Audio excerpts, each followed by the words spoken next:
এই পৃথিবীর জমিনে যতগুলি ধর্ম আছে, ইসলাম ধর্মের মতো এত নিরাপত্তা এবং শান্তির ধর্ম, নিরাপত্তা আর পৃথিবীর জমিনে কোনো ধর্মের মধ্যে নাই। আপনি তাকায়া দেখেন সেই ইসলাম ধর্মের মধ্যে, সেই মুসলমানদের সেই ইসলাম ধর্মের মধ্যে আজকে আমাদের জীবনের কোনো নিরাপত্তা নাই, আজকে জানমালের কোনো নিরাপত্তা নাই, আজকে ধন সম্পদের কোনো নিরাপত্তা নাই, আমার আপনার মা বোনদের ইজ্জতের কোনো নিরাপত্তা নাই। অথচ নিরাপত্তা আছে মদের, নিরাপত্তা আছে ধর্ষণ করবেন সেখান থেকে কিভাবে আপনাকে বাঁচায়া দেবে এই নিরাপত্তা আছে। মানুষ মানুষকে হত্যা করবে, ওইখানে যেই মানুষটা যাকে হত্যা করেছে তাকে কিভাবে বাঁচানো যায় এই নিরাপত্তা এখন আমার এই সোনার বাংলাদেশে কম না বেশি। অথচ ইসলাম গ্যারান্টি দিয়ে দিল, ইসলাম ধর্মের মতো এত নিরাপত্তা পৃথিবীর জমিনে কিয়ামত পর্যন্ত আর অন্য কোন ধর্মের মধ্যে নাই। অথচ সেই ইসলাম ধর্মে নিরাপত্তা নাই। ইসলাম একটাই ঘোষণা করেছে, একজন পুরুষ একজন পুরুষকে, একজন নারী একজন নারীকে, একজন গোলাম আরেকজন গোলামকে, একজন ব্যক্তি আরেকজন ব্যক্তিকে মারার কারণে, কতল করার কারণে, হত্যা করার কারণে একটাই বিচার, একটাই শাস্তি, তাকে মৃত্যুদণ্ড, তাকে ফাঁসি দিতে হবে। আপনারা বলেন যিনি মারা গেছেন, উনি তো মারা গেছেন, তো উনাকে মারার কারণে আমি আইন হাতে তুলে নিছি না, তো অন্যায় তো আমার, এখন ওর অন্যায় খুঁজে তো লাভ নাই। ইসলাম একটাই নিশ্চিত করেছে সমাধান, শাস্তি, ওর ফাঁসি দিতে হবে, মৃত্যুদণ্ড দিতে হবে। আজকে আপনারা বলেন একজন মানুষকে যদি হত্যা করে আর হত্যা করার বিনিময়ে যদি ফাঁসি দেওয়া হয়, আল্লাহর কোরআন এবং স্পষ্ট রসুলের হাদিস বলছে, আল্লাহর কসম একজন মানুষকে হত্যা করার কারণে যদি এই বাংলার জমিনে ফাঁসি দেওয়া হতো, আল্লাহর কসম দিয়ে বলতে পারি এই ফাঁসি দেওয়ার ভয়ে একজন মানুষ আর একজন মানুষের গায়ে কোনোদিন সে হাত দিত না, কতল করত না, হত্যা করত না। এটাই স্পষ্ট কথা। আপনি বলেন মানুষকে যখন হত্যা করবে, যখন ওকে ফাঁসি দেওয়া হবে, তখন ওই মানুষটা ফাঁসির ভয়ে আর একজন মানুষের গায়ে হাত দেবে? দেবে না। আমি যখন শর্ষিরা মাদ্রাসায় পড়ি ফাজেলে 2011 সাল, আমি একদিন বিকালবেলা সরবকাঠি বাজারে গেলাম বেড়াইতে বিকালে। তো যাওয়ার পরে দেখলাম একজন আর একজনের নাকের উপরে নাক নিয়ে এমন ভাবে ঝগড়া করতেছে, মনে হয় দুইজনকে একজন আর একজনকে রাখবে না, এমন পরিবেশ, একজন আর একজনকে রাখবে না, মেরেই ফেলবে, কিন্তু কেউ কারোর গায়ে হাত দিচ্ছে না। তাই বললাম যে ভাই এত ঝগড়াঝাটি হচ্ছে, মনে হয় একজন আর একজনকে মেরে ফেলবে, কিন্তু কেউ কারোর গায়ে হাত দেয় না, কারণটা কি?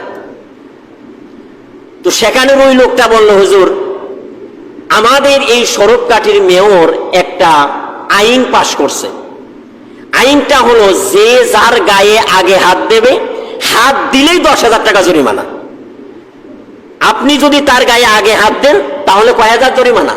10,000 টাকা জরিমানার বিনিময়ে একজন আর একজনের গায়ে হাত দিচ্ছে না। আমি দেখলাম মাশাআল্লাহ, এটা ভালো একটা আইন করছে। তো আসলে জটিল আইন ছিল, লোকটাও ভালো ছিল।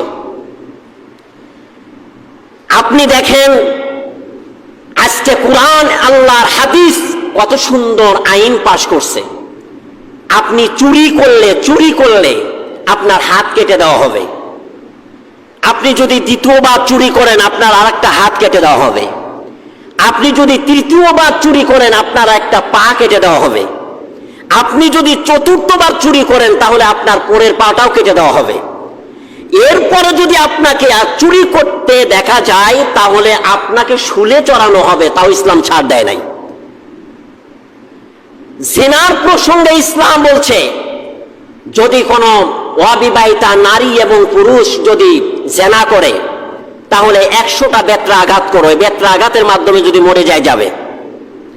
যদি কোনো বিবাহিতা কোনো নারী পুরুষ জিনায় লিপ্ত হয়ে যায়, পাথর মারার মাধ্যমে দুনিয়ার থেকে তাকে বিদায় দিয়ে দাও, নচেৎ তার কল্লাটা ফালাইয়া দাও।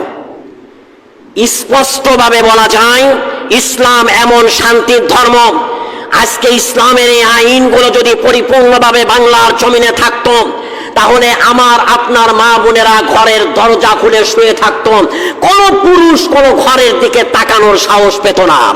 আমার আপনার মা বোনেরা রাস্তা দিয়ে চলাফেরা করত, কোন যুবকের বাবার ক্ষমতা ছিল না আমার আপনার মায়ের দিকে তাকায়, বোনের দিকে তাকায়, কারণ তাকানোর সাথে সাথে যেন করার সাথে সাথে তার কল্লাটা চলে যাবে, দুনিয়ার থেকে বিদায় নিয়ে নিতে হবে।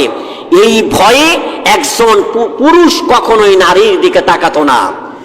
আপনার ব্যাংকে লকআপ খুলে রাখতেন, গেট খুলে রাখতেন, আপনার ঘরের দরজা খুলে রাখতেন, টাকার ডয়ের খুলে রাখতেন, স্বর্ণের ডয়ের খুলে রাখতেন। হাত কাটার ডরে কখনোই একজন চোর আপনার ঘরের দিকে তাকাতো না, ব্যাংকের দিকে তাকাতে সাহস পেত না, অর্থ সম্পদের দিকে তাকাতে সাহস পেত না। তার কারণ হলো আজকে আমরা কোরআন এবং হাদিস থেকে সরে গেছি, আল্লাহর হুকুম থেকে সরে গেছি, যার কারণে আজকে হত্যা, গুম, রাহাজানি, মারামারি, কাটাকাটি এগুলো শেষ হচ্ছে না, ভবিষ্যতে আরো হবে। মনে রাখেন, এই ইসলামের আইন যদি মানুষ মেনে চলতো 100% আবরারের মতো ছেলে খুন হতো না, বিশ্বজিতের মতো যুবক খুন হতো না, তনুর মতো মেয়ে নারী ধর্ষিত হতো না, খুন হতো না, সোহাগের মতো ছেলে এইভাবে নির্মমভাবে পাথরের আঘাত খেয়ে এই পৃথিবীর জমিনে বিদায় নিত না। যেই হৃদয় বিতরক ঘটনা, হত্যা আইয়ামে জাহিলিয়াতকে পর্যন্ত হার মানায়, জঙ্গলের হাইনা পর্যন্ত হার মানায়, এমন মৃত্যুর সম্মুখীন আজ হতো না, আমরা দেখতাম না। মনে রাখেন, আজকে হত্যার বদলে হত্যা না হওয়ার কারণে, ফাঁসি না হওয়ার কারণে, ন্যায় বিচার না হওয়ার কারণে আপনিও অপেক্ষা করেন ভবিষ্যতে আবরারের মতো, বিশ্বজিতের মতো, সোহাগের মতো আমাকে আপনাকেও এই রাস্তার উপরে নির্মমভাবে আমাকে আপনাকে কতল করবে, খুন করবে, এদেশে বিচার পাওয়া যাবে। ভয় পেও না মুসলমান, তুমি ক্ষমতায় আছো বলে যা অপব্যয় করবা না। আল্লাহ তাআলা বলে দিয়েছেন, আলাইসাল্লাহু বিআহকামিল হাকিমিন। মনে রেখো, বিচার করতেছো করো, তবে সকল বিচারকের বিচারক আমি আল্লাহ, সকল বিচারকের বিচারক আমি একজন আছি, তিনি আল্লাহ। চিৎকার দিয়ে বলুন আল্লাহু আকবার। আল্লাহ তাআলা বলেন, الذين إن مكناهم في الأرض أقاموا الصلاة وآتوا الزكاة وأمروا بالمعروف ونهوا عن المنكر ولله عاقبة الأمور।